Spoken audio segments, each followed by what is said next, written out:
नमस्कार मेरे प्यारे साथियों, आपका फिर से स्वागत है आपके अपने YouTube चैनल KRS क्लासेज में। जैसा कि आपको पता होगा 10th और 12th के बच्चे इस बार प्रमोट कर दिए गए हैं नेक्स्ट क्लास में। जो उनके बोर्ड के एग्जाम थे वो क्या कर दिए गए हैं, कैंसिल कर दिए गए हैं।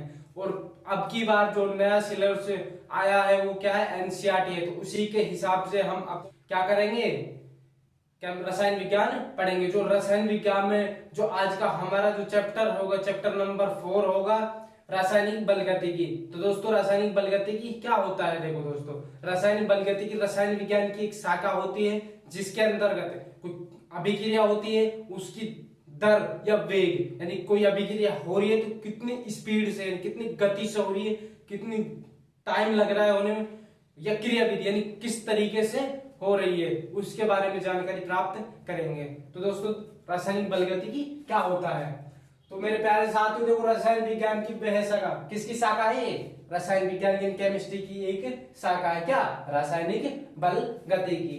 रसायन विज्ञान की वह शाखा जिसके अंतर्गत अभिक्रिया की दर कह सकते हो आप, और क्या बोल सकते हो, वेग, एवं किसका अध्ययन किया जाता है, क्रियाविधि का अध्ययन किया जाता है, रासायनिक बलगतिकी कहलाता है। तो दोस्तों यहाँ पर दो चीजों की बात हो रही है, एक तो अभिक्रिया की दर, अभिक्रिया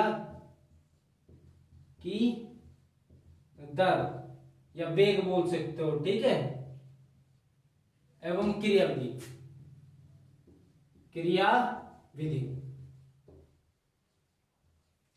तो अभिक्रिया का वेग और क्रियाविधि क्या होता है, देखो अभिक्रिया की दर क्या होती है, यानी स्पीड। कोई भी अभिक्रिया है, मान लीजिए जैसे कि आप देखते होंगे, आपने पढ़ा भी है छोटी क्लासों में, जो जीवाश्म होते हैं उनसे जो कोयला बनता है, इनकी पेड़ पौधे होते हैं, जीव जंतु, पहले धरती यानी जो पृथ्वी थी हमारी ऊपर नीचे हुई थी, यानी मिट्टी जो ऊपर की थी वो नीचे, नीचे की जो क्या आ गई ऊपर आ गई। इससे क्या है, सभी जीव जंतु दब चुके थे, ठीक है।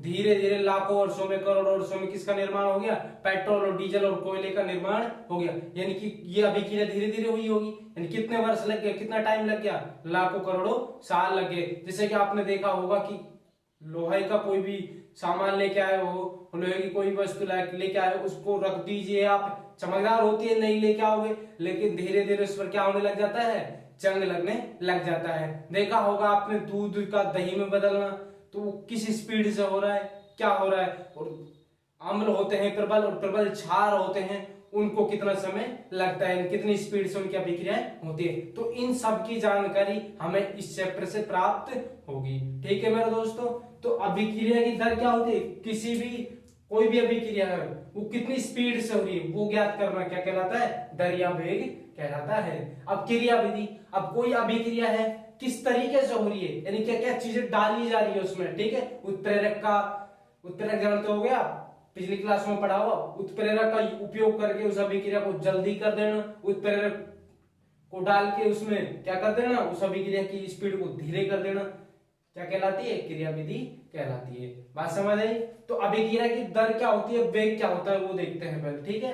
तो देखो दोस्तों, अभिकारक या उत्पाद, यहाँ दो चीज की बात हो रही है, एक तो अभिकारक की बात हो रही है, क्या किसकी बात हो रही है, उत्पाद की। तो देखो दोस्तों, कोई भी अभिक्रिया है A+B, ये अभिकारक है, यानी कि जो इधर वाला भाग होता है, अभिक्रिया से पहले वाला भाग होता है, उसको क्या बोलते हैं, अभिकारक बोलते हैं। उस अभिक्रिया के बाद बनता है जो प्रोडक्ट, उत्पाद, उसको क्या बोलते हैं, उत्पाद बोलते हैं। बात समझ आई। अभिकारक और उत्पाद के बारे में आपको पता लग गया, यानी कि जो अभिक्रिया से पहले, तीर के से पहले वाला भाग होता है उसको क्या बोलते हैं, अभिकारक बोलते हैं। और अभिक्रिया होने के बाद जो नया पदार्थ बनता है, ठीक है, यानी कि देखो दूध को जमा दिया तो वो क्या है, अभिकारक है, ठीक है। उसको जमा दिया जो बन गया, क्या बन गया, दही, वो क्या है, हमारा उत्पाद है। बात क्लियर हुई यहाँ पे, ठीक है।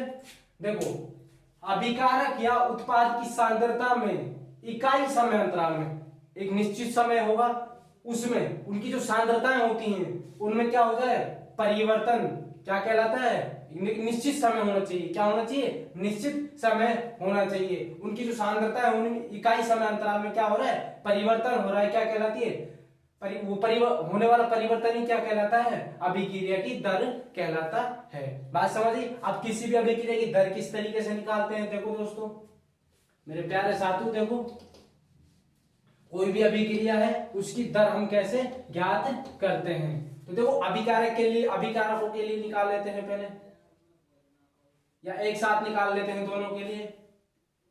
अभिक्रिया की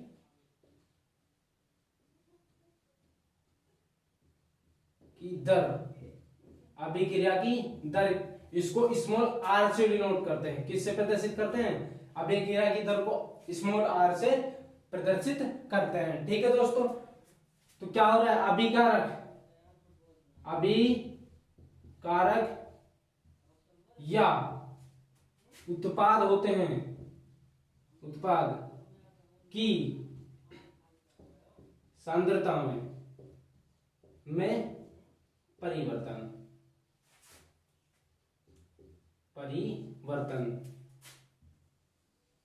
बटे समय अंतराल,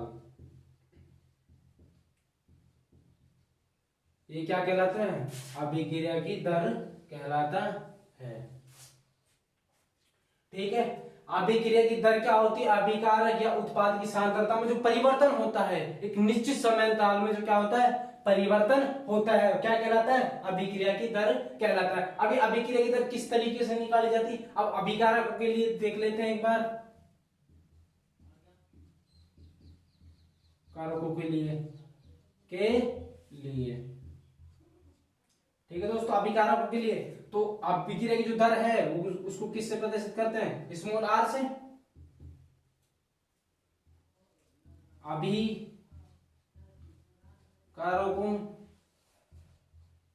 की, अब देखो यहां पर क्या हो रहा था, इकाई समय अंतराल में किसमें परिवर्तन हो रहा था, अभिकारक या उत्पाद की सांद्रता में परिवर्तन हो रहा था। किसमें परिवर्तन हो रहा था, सांद्रता में परिवर्तन हो रहा था। अभिकारकों की सांद्रता में कमी, अभी बताऊंगा कमी क्यों होती है, बटे समय अंतराल।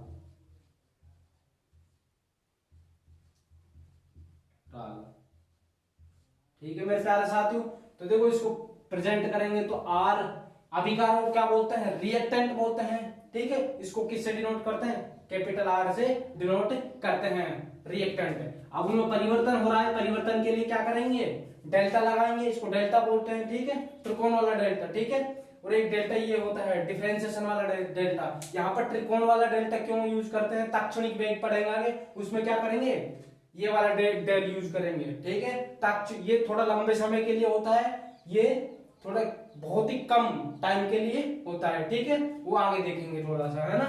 तो माइनस, कमी हो रही है तो क्या लगाएंगे, माइनस लगाएंगे, बटे डेल्टा टी। समय के साथ हो रहा है ना परिवर्तन, तो इनको क्या किसके उसमें करेंगे, ब्रैकेट में लगाएंगे। ठीक है दोस्तों, आगे देखो उत्पाद के लिए, एक बार उत्पाद के लिए और देख लो,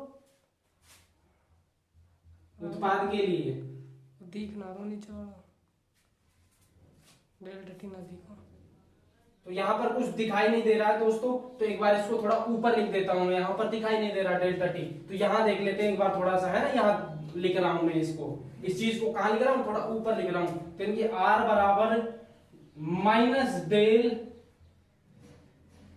आर बाई डेल्टा टी होता है। क्या होता है, डेल्टा टी होता है। ये किसके लिए, अभिकारकों के लिए है। किसके लिए, अभिकारकों। चिन्ह का ध्यान रखना। ठीक है, अभी मैं बताऊंगा कमी क्यों होती है। तो आगे देखो उत्पाद के लिए देख लेते हैं एक बार, आर बराबर डेल्टा प्लस होता है, इसके लिए वृद्धि होती है। ठीक है, नहीं लिख सकते हैं, आर बराबर उत्पाद की सांद्रता में वृद्धि। क्या होती है, वृद्धि। ठीक है, बटे बाई समय अंतराल।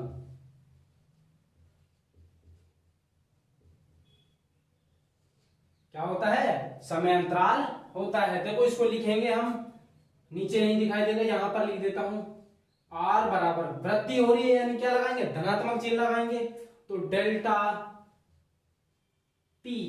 प्रोडक्ट, प्रोडक्ट मतलब क्या होता है? उत्पाद। रिएक्टेंट मतलब क्या होता है? अभिकारक। ठीक है, पी बाय डेल्टा टी। तो ठीक है, आशा करता हूं यहां तक आपको समझ आया होगा बिल्कुल। ठीक है दोस्तों, ये किसके लिए होता है? उत्पाद के लिए। अब देखो यहां पर वृद्धि हो रही है, यानी धनात्मक चिन्ह आ रहा है, लगाओ चाहे मत लगाओ धनात्मक चिन्ह को तो। और यहाँ पर क्या हो रहा है? ऋणात्मक चिन्ह आ रहा है। वो क्यों आ रहा है? देखो यहाँ देखो एक बार ग्राफ में देखते हैं। सांद्रता और, क्योंकि परिवर्तन किस में हो रहा है? सांद्रता में हो रहा है ना। किन किन की सांद्रता में हो रहा है? अभिकारक और उत्पाद की सांद्रता में। तो दोनों के मध्य पर ग्राफ बना लेते हैं, ग्राफ से समझ आ जाएगा। ठीक है दोस्तों, ये ग्राफ है किसके लिए? समय अंतराल बाय सांद्रता, सांद्रता। यानी इधर क्या ले रहे हैं हम? समय ले रहे हैं, इधर क्या ले रहे हैं? ऊपर की तरफ सांद्रता।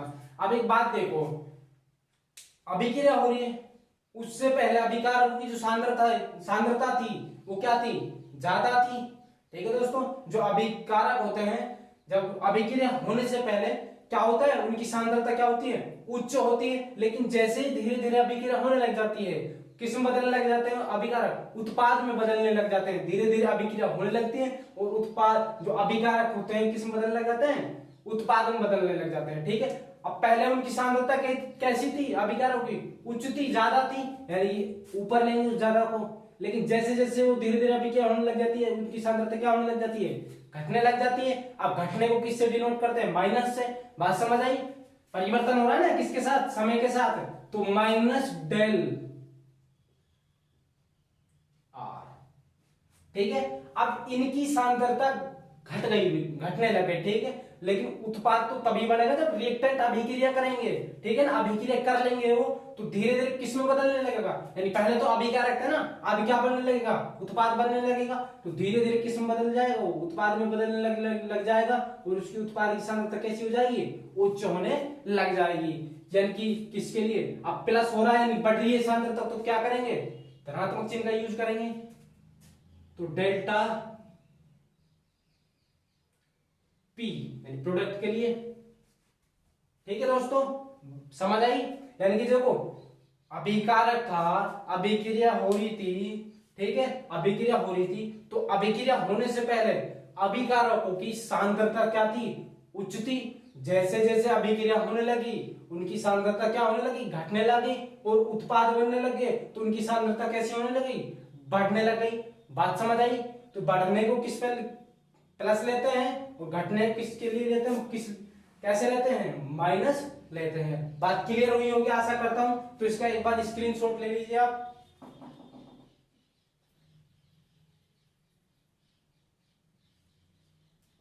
तो आशा करता हूं ले लिया होगा आपने।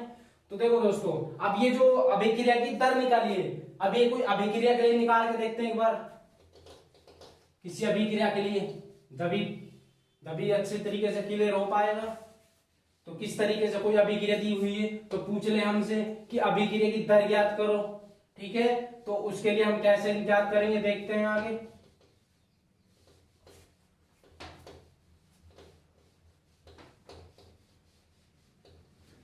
तो देखो ये दे रखी है, मान लीजिए कोई अभिक्रिया A+B और क्या बन रहा है? C+D बन रहा है। क्या बन रहा है? C+D बन रहा है। तो अभिक्रिया की दर ज्ञात कीजिए। तो अभिक्रिया की अभिकारकों के लिए और उत्पाद के लिए क्या ज्ञात करनी है? हमको दर ज्ञात करनी है। तो अभिक्रिया की दर अभिकारकों के लिए ले लेते हैं, अभिकारकों के लिए लिए तो अभिकारकों के लिए क्या हो जाएगा? देखो R equals to minus del capital R by del T. ठीक है, यही सूत्र होता है हमारा, यही होती है दर अभिकारकों के लिए। तो देखो अभिकारक कौन कौन से हैं? A है और क्या है? B है। तो A और B के लिए पॉइंट डाल लेते हैं फर्स्ट। ठीक है, तो R बराबर माइनस डेल R रिएक्टेंट क्या है? A है, तो यहां पर क्या लिख देंगे? By delta T. समय अंतराल दे रखा है। ठीक है, डेल्टा टी। अब सेकंड के लिए देखेंगे,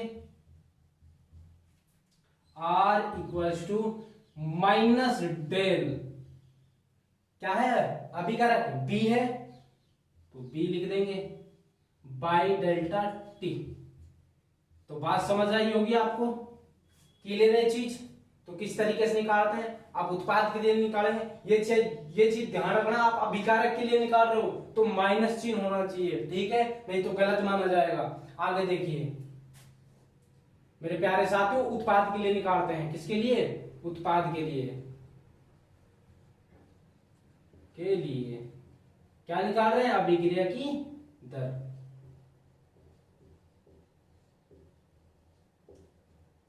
सॉरी दर।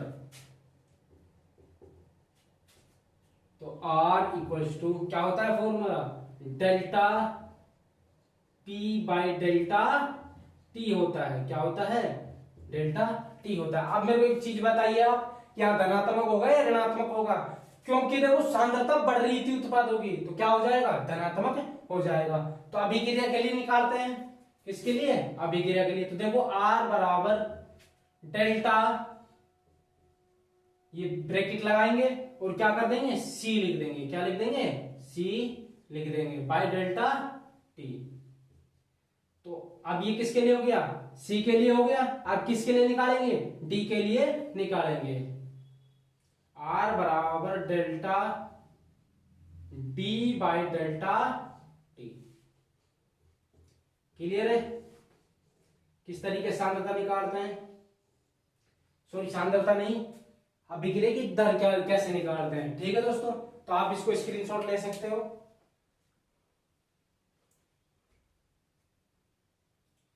ले लिया होगा।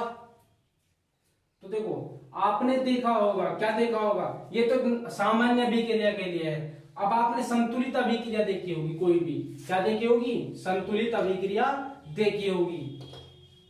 संतुलित अभिक्रिया होती है तो उसमें क्या आते हैं, मोल आते हैं, ठीक है। मोल मतलब उसके गुणांक होते हैं ना, अभिकारकों के जो गुणांक, अभी समझ आ जाएगा। तो देखो जैसे मान लीजिए ये कोई अभिकारक है, यानी कि 2 लेते हैं, ये अभिकारक क्या है, बी, 3 ले लेते हैं, जो बन रहा है उत्पाद वो क्या है, 4 ले लेते हैं, और ये क्या ले लेते हैं, 5 ले लेते हैं, तब अभिक्रिया की दर क्या होगी, ठीक है। तो अभिक्रिया की दर अभिकारकों के लिए निकाल लेते हैं, किसके लिए निकाल रहे हैं, अभिकारकों के लिए निकाल रहे हैं। तो अभिकारकों के लिए देख लो, R बराबर माइनस डेल्टा। अब देखो जब अभिक्रिया संतुलित दी हुई है, संतुलित अभिक्रिया देखी होगी आपने, 11वीं 10वीं सब पढ़ा होगा। तो संतुलित अभिक्रिया होती है तो गुणांक आते हैं अभिकारकों का, गुण अभिक्रिया को संतुलित करने के लिए। देखो जैसे कि H2 प्लस Cl2, जब अभिक्रिया होती है HCl बनता है, क्या बनता है, HCl। तो देखो ये गुणांक आ रहा है ना 2, ये उत्पाद के लिए यहां देखो 4 आ रहा है, इस तरीके से, ठीक है। संतुलित अभिक्रिया मोल होते हैं, कितने मोल है, ठीक है, 2 मोल है, बात समझ आई। तो देखो इस अभिक्रिया की दर क्या होगी, डेल्टा माइनस, सॉरी, तो क्या करते हैं उससे पहले, इसको जो उसके मोल है उनको क्या भेज देते हैं, बटे में भेज देते हैं। यानी कि कोई भी अभिक्रिया होती है तो किन के साथ होती है, इकाई मोलों के साथ होती है, यानी कि 1 मोल के साथ होगी, ठीक है, बात समझ आई। तो किसके लिए निकाल रहे हैं, ए के लिए, बात समझ आई। डेल्टा और लगा देंगे यहां, डेल्टा, ठीक है, बात क्लियर है, आता कोई दिक्कत। आगे देखो बी के लिए निकालते हैं, तो कितने मोल है बी के, 3 मोल, तो -1/3 डेल बी, यहां समय और मैं लिया दोस्तों, ये ले लीजिए समय, ठीक है, del B by delta T. ये किसके लिए हो गया, ये अभिकारक के लिए हो चुका है, ठीक है। अब उत्पाद के लिए निकालेंगे, तो R बराबर प्लस होगा माइनस होगा, उत्पाद के लिए क्या होता है, प्लस होता है, क्योंकि सांद्रता बढ़ती है, ठीक है। तो 1/4 इकाई मोलों के साथ होता है, मैं पहले बोल रहा हूं इकाई मोलों के साथ होता है, ना कि गुणा में 4 लिखेंगे, बटे में क्या लिखेंगे, 1/4 लिखेंगे, ठीक है। तो delta C by delta T,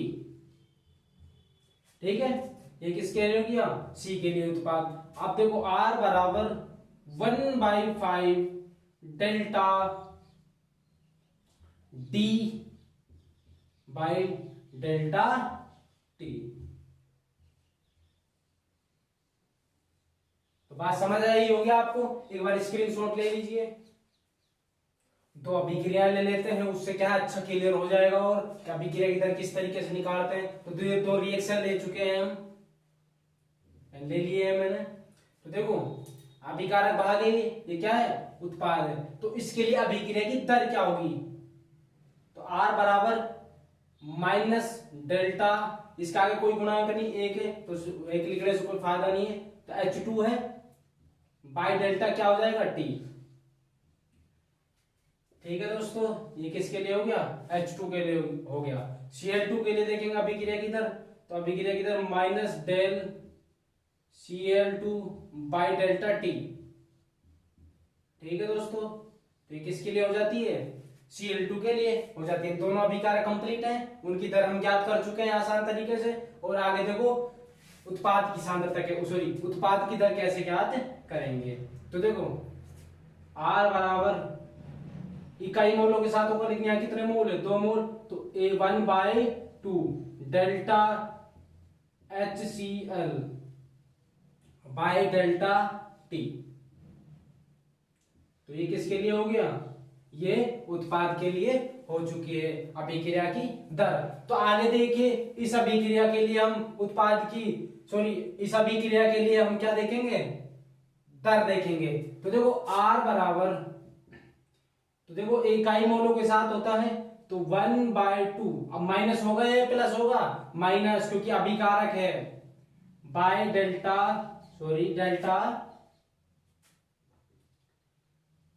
N2O5 nitrogen penta oxide by delta T। तो क्लियर है चीज, ये किसके लिए हो गया, उत्पाद के लिए हो गया, सॉरी अभिकारक के लिए हो गया। आप किसके लिए निकालेंगे, उत्पाद के लिए। तो R बराबर प्लस होगा या माइनस होगा, प्लस होगा, 1/4 कितने मोल हैं, 4 मोल हैं, तो होना किसके साथ है, इकाई मोलों के साथ होता है। ठीक है, तो delta NO2 by delta T। ठीक है दोस्तों, आगे देखो ऑक्सीजन के लिए, ये मत सोचना यहां 2 लगा है तो इसको आगे 2 लिख दे, नहीं। ठीक है, जो गुणांक होते हैं उन्हीं को क्या करते हैं, इकाई मोलों के साथ करते हैं। ठीक है, delta O2 by delta T। तो एक बार स्क्रीनशॉट ले लीजिए, अब क्लियर हो गया होगा आपको। और अच्छी तरीके से पहला हम ए बी ले रहे थे, फिर रिएक्शन जो बैलेंस है, दो वाली अभिक्रिया क्या है, संतुलित है, बैलेंस है, और ये वाली अभिक्रिया क्या है, बैलेंस है।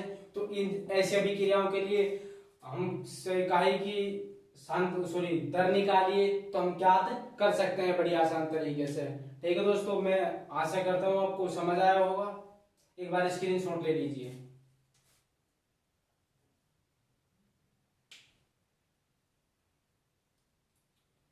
ले लिया होगा। तो देखो दोस्तों, जो अभिक्रिया की दर होती है ना, फैक्ट क्या है इसके, मतलब अभिक्रिया की जो दर होती है वो अभिकारकों की सांद्रता पर निर्भर करती है। कैसे कि अभिक्रिया की अभिकारकों की सांद्रता होती है, जो अभिकारकों की सांद्रता होती है वो जितनी ज्यादा होगी अभिक्रिया की दर भी उतनी ज्यादा होगी। यानी कोई भी अभिकारक है उसकी सांद्रता जैसे जैसे बढ़ेगी, यानी कि उच्च होगी, जितनी ज्यादा उच्च होगी अभिक्रिया की दर भी क्या हो जाएगी, बढ़ती चली जाएगी। बात समझ आई आप सभी को। तो जो अभिक्रिया की दर होती है किस पर निर्भर करती है, अभिकारकों की सांद्रता पर निर्भर करती है। बाकी काफी फैक्ट है, ताप बढ़ा दे तो क्या होगा, ठीक है, वो चीजें हम आगे, उत्प्रेरक मिला दे तो क्या होगा, उन चीजों को हम आगे देखेंगे। जो हमारा जो नेक्स्ट टॉपिक होगा वो क्या होगा, औसत वेग, उसके बारे में कल हम चर्चा करेंगे। ठीक है दोस्तों, तो आशा करता हूं आज का जो वीडियो लेक्चर होगा वो आपको समझ आया होगा। तो दोस्तों इस वीडियो को ज्यादा से ज्यादा लाइक कीजिए और अपने दोस्तों के साथ शेयर कीजिए। ठीक है दोस्तों, बाय।